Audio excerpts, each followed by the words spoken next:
Good afternoon, I'm Rajat Jain and you are tuned into Bloomberg Quint to watch the Mutual Fund Show. Well, I know we are a couple of days late. We usually do this at 12:30 p.m. on Wednesday. This Wednesday, as most people would know, was a day after the deluge in Mumbai, and therefore we had to reschedule our show to come to you in a fashion which will suit our guests as well. And we have two very important guests today lined up on the show to talk about what is arguably a very interesting topic. When we started this Mutual Fund Show, one of the first guests who came on the show, in fact, the first guest who came on the series was S. Narain of ICICI Pru. And he had mentioned back then that he thought that at current market levels, maybe balanced funds from an investing perspective were better suited. What we are trying to do today is not just tell you whether it's balanced funds that you should go for, but also that if you are going for balanced funds, how is it that they'll help you in your portfolio, whether they help you in diversification, whether they help you in absolute gains, whether they help you if you are only a starting off investor, and even then our balanced funds are better bet for you. So this show, the next 30 minutes, the next 25 minutes are all about balanced funds. A bit later on in the show today, we'll have Suresh Sadagopan, founder of Ladder 7 Financial Advisories, and he'll be talking about his thoughts on what kind of funds you can invest into and why is it that balanced funds could do, or what could they do to your portfolio. So get your questions in if you indeed want to know what kind of fund you should be buying into, or if you have some investments, existing investments, and whether they are best suited for a particular kind of portfolio. We'll try and answer that. But for now, getting our guest on the show to talk about this very topic, Mr. Rajat Jain, CIO of Principal Mutual Fund. Thank you so much. Thanks so much for joining me today. Really appreciate you taking the time out. My pleasure being here. Now, before we get to the merits and demerits of balanced funds, I just want from a view on the markets from you, and whether investing into balanced funds in the current scenario makes more sense according to you, if it does. Okay. Very briefly on the markets, Indian markets have done very well since the beginning of the year. But India is part of the entire flow towards emerging markets as a category. If you see globally, the MSCI emerging market and MSCI India have actually done very similarly, because last couple of years there was a flow of funds toward developed markets, but that sort of reversed, and emerging markets macroeconomics looks better, and we've seen that in India particularly. Our current account deficit, our inflation, our fiscal, the currency, all has been quite stable. Plus in India, we also seen, coupled with all of this, a lot of the structural work reforms that we've seen in India. So for example, the latest being the lot of the GST, before that work on the RERA or the real estate being cleaned up, demonetization which leads to increased tax to GDP. India, tax to GDP is relatively low compared to other emerging markets and developed markets. It's showing signs of changing. So that should actually improve. So a lot of things, which should sustainably be good for the tax revenues and fiscal and interest rates in the long term. So a lot of that's been happening in India, so which has driven flows, and we've seen that from offshore and domestic investors. Of course, with a lot of when you have these long-term positives, they do cause some near-term uncertainty and disruption. So we could see some impact on earnings in the near term, and I think the markets are not cheap. They're not in bubble territory, but probably about 18 to 19 times FY19 earnings. So markets probably would be sideways for a while. But coming to the balanced funds now, I think they're a good sort of a good tool for investors at this point of time to invest in, where markets could have some volatility in the near term. So balanced funds certainly could help in that scenario. Okay, so you are saying that aside, and we'll talk about the merits and demerits of balanced funds investing, but the current market scenario warrants itself for people who are either first-time investors or not large investors to probably look at balanced funds as a category. It will help them manage the volatility of the markets better, equity markets better. Yes, that certainly. Because balanced funds have about, say, 2/3, about 65% of the portfolio in equity. So you would certainly, so for investor who wants to come into equity, he can come in through the balanced funds routes because they're not fully exposed to the equity markets. The balanced 35% is in debt, which tends to be much more stable compared to the equity markets at this point of time. So yes, and also for investors who's got a large exposure to equity and he wants to dial it down a bit because of near-term disruption or volatility, probably balanced fund could also help in that regard. Okay, now for all of you who thought that balanced funds would probably give you returns which would just be at par with maybe debt funds, or they are the defensive form of investing, I think Jayesh Khilnani has done some research on a few schemes to show that it is not all just about being defensive when it comes to balanced fund investing. Take a look. Thank you for that, Neeraj. Well, it's a popular belief that balanced funds give you returns just over the debt funds. But I have two examples for you today which show that balanced funds give you as much return as an equity fund or even more. The first one that I'm looking out for is the HDFC Balanced Fund, which was incorporated in the year 2000. Well, it invests about 65 to 72% of its corpus in equity and the remaining in debt. And if you have a look at the 5-year performance, it has given you returns as much as the Nifty Midcap Index. The white line on your screen is the HDFC Balanced Fund performance, while the red line is the Nifty Midcap Index. And you can see that it has significantly outperformed the Nifty Index, which is represented by the blue line. The next fund on my radar is the Reliance Balanced Fund. Once again, you can see now, in fact, in this case, in the last 5 years, it has significantly outperformed both the midcap and the Nifty Index itself. So Reliance Balanced Fund has given you returns of as much as 300% over the last 5 years. Okay, so maybe balanced funds is not just all about investing into defensives. There are other ways to look at it. Now, Mr. Jain, let's talk about balanced funds in general. Why is it that balanced funds would naturally offer a better stability option compared to pure play equity funds? And can you just describe what are the advantages that an average investor would have when he invests in balanced funds, irrespective of the timing? Absolutely. I think that's a very, very important and a very valid question. See, one of the reasons balanced funds do relatively stable performance compared to equity funds because the markets don't tend to move up in a straight line. The markets always tend to go up and down. So since balanced funds here have 65 or 70% of the portfolio in equity, so while they may lose on the upside when the market or gain or lose versus the equity fund on the upside, they would save much more on the downside when the market's down. So with the net result being certainly when the markets have been up overall, equity fund would have been better than the balanced fund, but the net difference won't be so very large. I mean, for example, we just compared a set of funds and the market and look at the median return, the median equity fund and the median balance fund. The gap is about 100 to 150 basis points, say 1 to 1.5%, which is not so meaningful compared to the risk that you've avoided being in the balanced fund. That's one of the biggest reasons the balanced funds tend to do well. And the second thing, as an investor, I can also choose to invest instead of a balanced fund into an equity fund and a debt fund directly. I can do that and make it a balanced fund on my own synthetically. But what happens in that case is, if I were to rebalance that, if equity markets run up and I want to rebalance that and I do it within a 1 year's time or in debt within 3 years' time, it's a taxable event for me. Every time I sell it. In the balanced fund, however, since the fund manager is doing it inside the fund, that rebalancing is a non-taxable event. And it's done automatically without you doing, as an investor, taking any initiative on that. So, it is tax efficient, it's low cost, all the rebalancing, and it's done automatically without you having to maintain your asset allocation, as it were.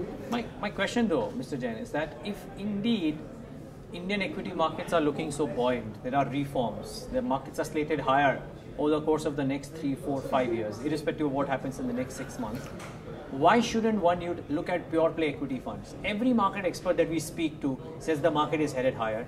Why should I limit my gains by investing in balanced funds? That is because, as an investor, certainly returns are important, but also the risk that you are comfortable with.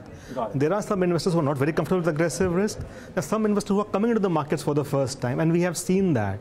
A lot of fresh money has come into the markets now. People who are probably not so comfortable with the risk. So it's good to have both in your frame, as it were. On a risk-return trade-off, balanced funds actually stand up quite well. Okay, so for somebody, let me ask this to you, and then we move on to this discussion about the principal balance fund as well, because that's an interesting fund that you have in your house. But what I want to ask you is, for somebody who is not averse to taking risk and has a 10-year view, doesn't mind not looking at the markets, wants to start a small SIP right now, India dedicated fund, is balanced fund a better option right now, or would you believe looking at pure play equity funds from a 10-year perspective might be a better bet? When to just step back a bit, see, it depends on what the investor's asset allocation is.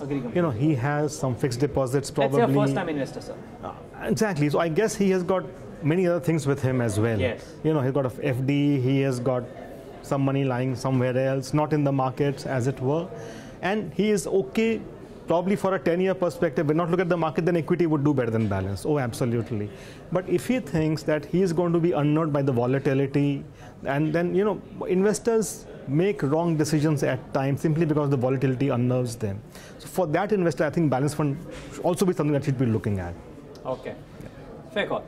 Let's talk about the principal balance fund as well. I think for the benefit of our viewers, they invest about 60% in equity, 30% debt, and the returns are on your screen. 3-year returns 50%, 5-year returns 130%, 10-year returns 192%. I think the 10-year return would also have the period post 2007 when the markets came off a bit as well. But you want to take us through this fund? What's the philosophy of this fund? Again, what kind of investors should look at this fund? Absolutely. Are there age groups? Are there risk profiles that should look at a principal balance fund? Yeah.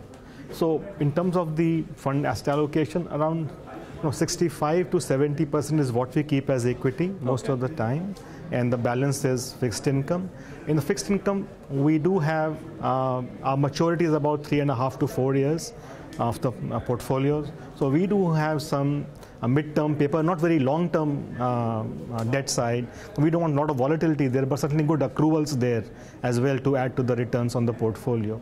Within the equity itself, it's predominantly large cap, but also some mid caps tactically, and so to add to the returns on the portfolio, which is why the fund has done reasonably, actually quite well. It ranks in the top quartile versus competition. In terms of the equity stocks themselves, as I said, it's a mid of large cap and mid caps in the portfolio, and we look at stocks which have, you know, positive earnings surprises. Earnings should be sustained in the next 2 or 3 years. Very bottom of stock picking selection, and build the portfolio with good risk characteristics so that we don't have too many surprises in the portfolio, which is why the fund has done very well. So I know it's impossible, nearly impossible to predict or say with certainty that what's happened in the past could happen in the future. But 3-year returns of 50% or 5-year returns of 130%. Let's say 5 years is a reasonably long time frame.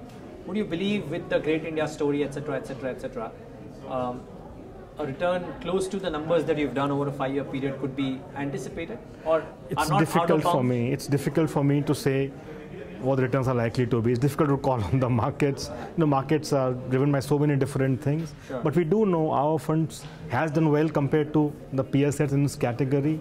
Has done better than debt funds clearly. Done relatively close to equity funds in terms of return. So I think the return should be linked to what the market has done, but they'll be much more stable than a typical equity fund return would be. Okay.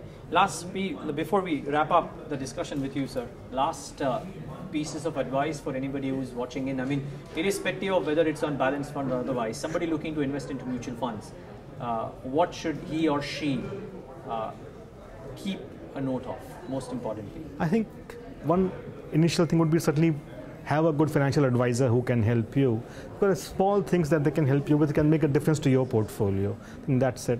But then I think he or she will help you decide your risk tolerance, what you're okay with. Because one thing, I mean, I've seen people make mistakes in, you know, you get unnerved by the markets and you probably get out or come in at the wrong time actually. So that can be helped by having a good advisor with you.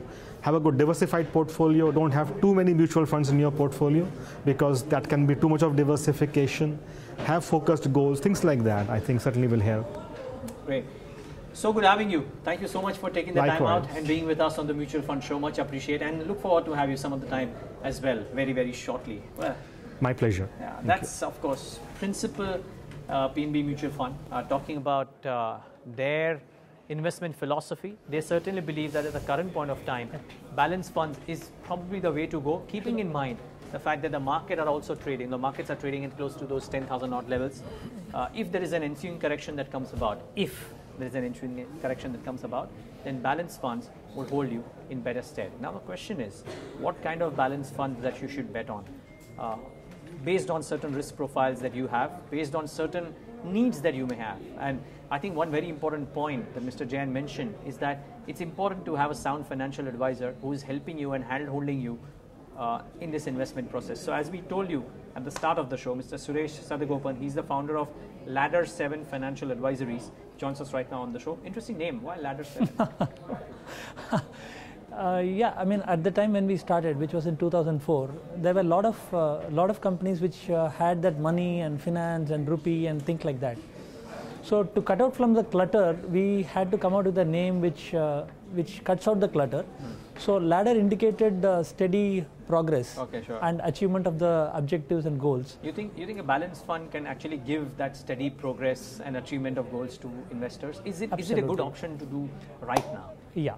So I would not say on a broad basis that it is good for everybody. So you were earlier on talking to Rajat, and you were asking whether for a person who has a 10 or 15-year horizon, whether it is good. See, the point is it all depends on the kind of goals that are going to come up. Sure. And the kind of risk profile that the client is having.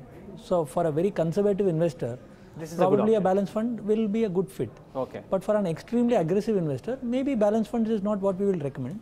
We will probably go pure equity, and we'll go for large cap, multi cap, mid cap, those kind of things. Even small cap funds we may suggest. What about investors who don't know about whether they are extremely risk averse or whether they're extremely open to take risks? These are, let's say I'm an investor who's coming in, has heard so much about the markets, wants to invest in funds, and I don't know anything about this, and I'm asking you, hey, what should I be doing? I have a 10-year horizon.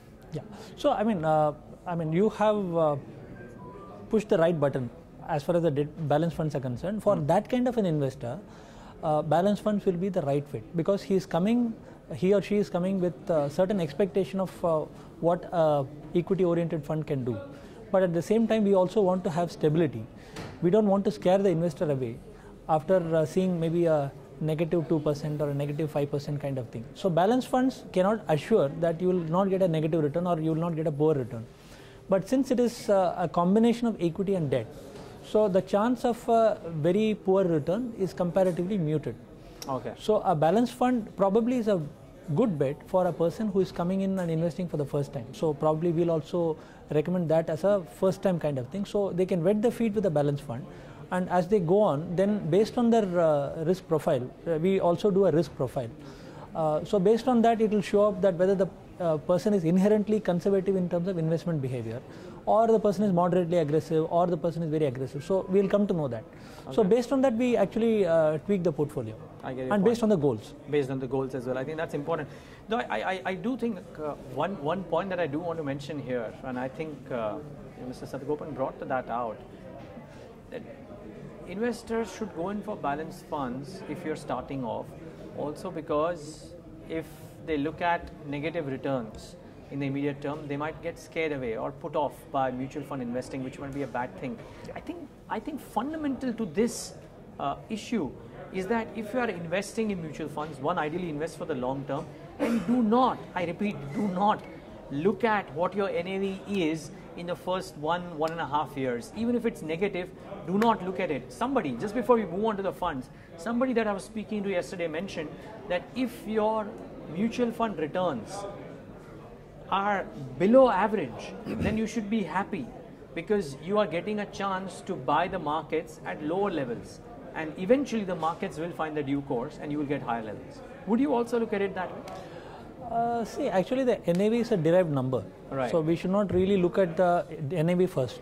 So you are talking about the returns. Right. So as far as the balance fund is concerned, the return is a factor of two elements in the balance fund, which can be debt and which can be equity.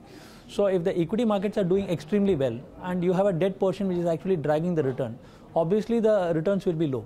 So I mean, I would not really worry about the balance fund return in comparison with the equity funds, because the whole idea of investing in a balance fund is that I want an asset allocation fund. It's a kind of an asset allocation fund. Yes. So it kinds of builds a bedrock for the portfolio. I look at it as a bedrock for the portfolio, along with the debt funds. Would a balance fund do this? My last question before we move on to funds names, because I'm sure a lot of people want that.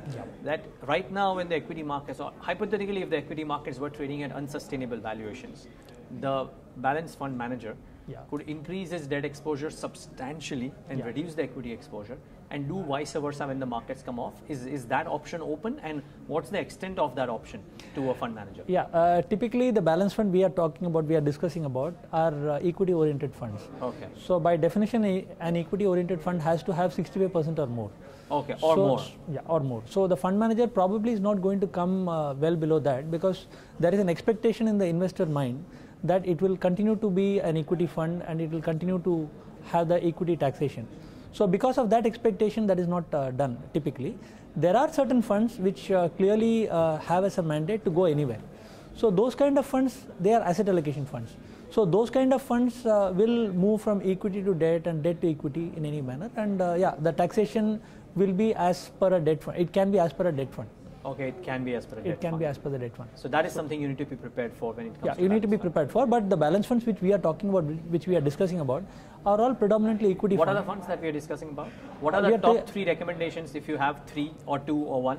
Yeah, I mean, we normally internally we do a kind of analysis every 6 months, and we consider returns, we consider expense ratio, the fund manager longevity, the way they are managing the funds. We look at the risk profile of the fund itself and things like that. So we give a composite ranking. So based on the rankings, I can tell you, and we classify the funds as quartile 1 funds, quartile 2, 3 and 4. So the quartile 1 funds, I'll tell you a couple of quartile 1 funds. One is Franklin India Balanced Fund. It's a quartile 1 fund as per our analysis. Okay. HDFC Balanced Fund is again a quartile 1 fund as far as our ranking is concerned. So 2 funds I've told you. Okay, and any reason why you're preferring these over the other? It is not that I prefer anything. I am completely agnostic. I'm completely.